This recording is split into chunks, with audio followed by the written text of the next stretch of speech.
When did you and LeBron start playing each other and start developing a friendship? So LeBron is 1 year younger than me. So when I get to Oak Hill, Bron and them had beat Oak Hill the previous year. And I'm like, yo, I gotta play against him. Like, it's on the schedule, we gotta make it happen. I knew nothing, I ain't never seen him, none of that. Cause back then he was the pamphlets, right? Man, we was talking about you know what I'm this saying? before. Like, There's no internet, you didn't know who the motherfucker was till you seen him in the gym. It was Bob Gibbons' report, you know what I'm saying? So whoever was in that box in the middle, that's crazy. whoever was in the box, that was the number one player. So that's who you going after at that point. So we get to Jersey and we playing in a primetime shootout, and he coming in the hotel and we coming in the hotel, and he like, yo, you Melo? Like, you know, you Melo? I'm like, yeah. And we sat on the steps. It was All-Star Weekend in Philly too. So we sat on the steps for hours the night before the game. Like, I don't know nothing about you, dog. You don't know nothing about me. And we sat there for hours just kicking and just talking, man. And we clicked from that moment. You know what I'm saying? We just felt like we had similar backgrounds. You know what I'm saying? You single parent home, broken family, growing up in the hood, you know, that was a similar story. So we connected off of that before basketball. That's rare you do that. That's rare you, especially with two players being at the top like that. Y'all dug into each other as people. Absolutely. Before basketball, so it's easy to understand now y'all relationship. Now. Yeah, because I was looking for some type of relationship like that with somebody. Yeah. And he was looking for that. As well. So we came in each other's lives at the right time. You know what I'm saying? Because we was both looking for, you know, that brotherhood, that brother that we can rely on and talk to. And we had that. That shit clicked right away. In addition to all the moves they've already made, Russ, Dwight Howard, Trevor Ariza, Wayne Ellington, Kent Bazemore, we welcome in ESPN NBA insider Ramona Shelburne, LA native. What are your thoughts on what the Lakers strategy now that we are seeing it pan out? Well, you know what's amazing, Rach, is I was in the parking lot. Like, this is back when we used to do stakeouts. Remember when free agency was, you staked out the meetings and everybody actually used to have meetings. Well, that's before everybody constantly IG storied and tweeted where they were at every moment. You don't have to stake any players out now. They'll just tell you. Yeah. And it was amazing because the Lakers really thought they had a chance with Melo back in 2014. That was a big moment. And they got really close. The only trump card was Phil Jackson was the president of the Knicks back then, and he had the 5th year, and he gave him the whole thing. But they really thought they had a chance at Carmelo Anthony all those years later. And you look at, I mean, that's my favorite expression on the show, I guess, is sliding doors. But the sliding doors of Melo's career, of LeBron's career, I like this fit. I like that Melo sort of restarted his career, and he's become a really good three-point shooter. Career high 41% last year. That's what the Lakers need, and their cumulative ages are getting up. Like, he will be there and to make LeBron not feel old, I guess. Like, he's a little bit older than LeBron here. But look, I love the fact that they got Melo and Malik Monk, and Malik Monk on a minimum. I was going to say, that is some wizardry, and also kind of speaks to a strategy we were talking about with Chris Bosh yesterday, that when he and LeBron and Dwayne Wade were down in Miami, they were able to be like, hey, come to Miami. Miami's fun. I know you won't be making that much money, but come and be with us. This is going to be a party. And it seems like they are starting to pick up a little bit of that momentum, too. What do you think, Zach? Look, my big question about the Lakers now is the burden on defense for LeBron, who is still incredible defensively, and Anthony Davis, who we all know is a defensive player of the year candidate, is getting bigger and bigger and bigger, because when you trawl the minimum bin for guys like this, they're older, they're liabilities defensively. But Melo, to Ramona's point, has bought into a spot-up shooting role and been really, really good at it, and he's going to fit well next to LeBron.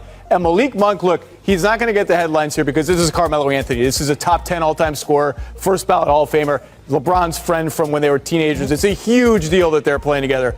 Malik Monk on the minimum is an incredible get for Rob Pelinka and the Lakers. He had a great year last year, and he's not just a shooter. He can get them moving in transition. He's really fast. We know the Lakers like to play in transition, doubly so with Russ now. They're getting rebounds and rampaging up the court, and he's a really good secondary playmaker. If you're not really good, but he's getting there. If you kick it to Malik Monk on the weak side against the closeout, he can attack it, make the next pass. I think this is a great say. It's not going to get the headlines, but this is a great signing for the Lakers. Brooke, I'm curious what you think the on-court fit with Melo, with LeBron, AD, and just all these new pieces, because it's great to make wholesale changes to your roster if you think you're improving it. But as you see on that graphic we just showed, Perk, it's a lot of guys going out and a lot of new guys coming in, and you're going to need to sort of reset your culture just by definition of having an almost completely new group, except for 2 or 3 key guys.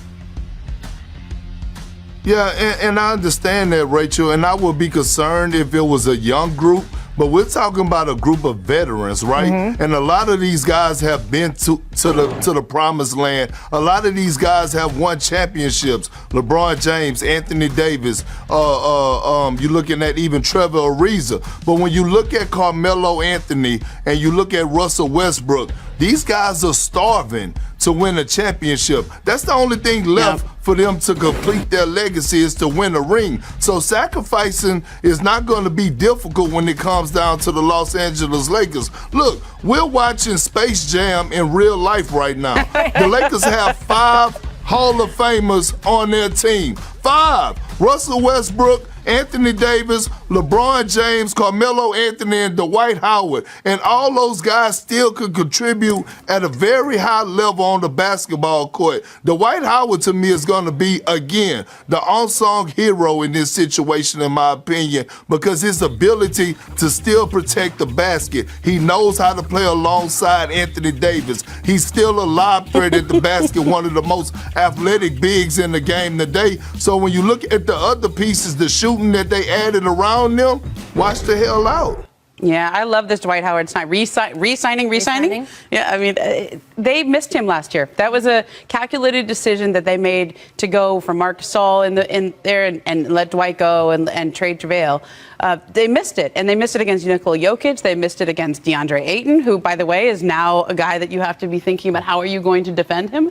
And so I think they just looked at what happened last year in the playoffs and said, we gotta get a defensive big who can take that in those matchups against Phoenix, against Utah with Rudy Gobert, and against Denver with Jokic. And I think that's Dwight. He was great in those. And I think the follow-up question to that is, the more they play Dwight, the more they're going to face the problem of Russ, LeBron, AD, Dwight on the floor at the same time. Is just not a lot of shooting around LeBron. And so that will be interesting to see what it does to their half-court offense. But this team does like to play big.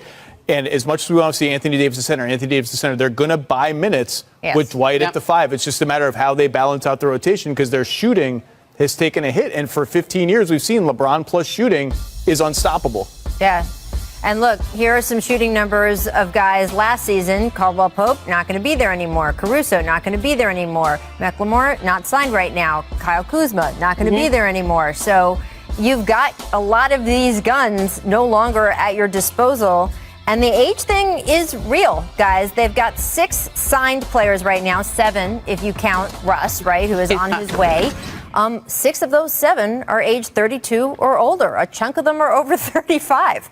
I mean, there is no question this is an older team. And I do think you're right, Perk. Much like we were talking in the last segment about the Olympics, you have a bunch of vet guys. You put them together for long enough, they do eventually figure it out. And the idea of sacrificing to win a championship, that is more real the older you get. It is real that you stop worrying as much about your individual numbers. It is real that you can feel like, well, I've kind of done everything else already. So for a guy like Melo that's looking for his first ring, that is very meaningful in terms of what you are willing to do for the team. But we have been talking so much this past season about injuries. And yes, obviously, all the games stuffed in there because of COVID, all of that kind of stuff has made a difference. But if you look at the actual injury numbers, they're not that far off the previous years. Injuries are, frankly, a part of professional sports. We don't like them. We don't like talking about them. It capsizes some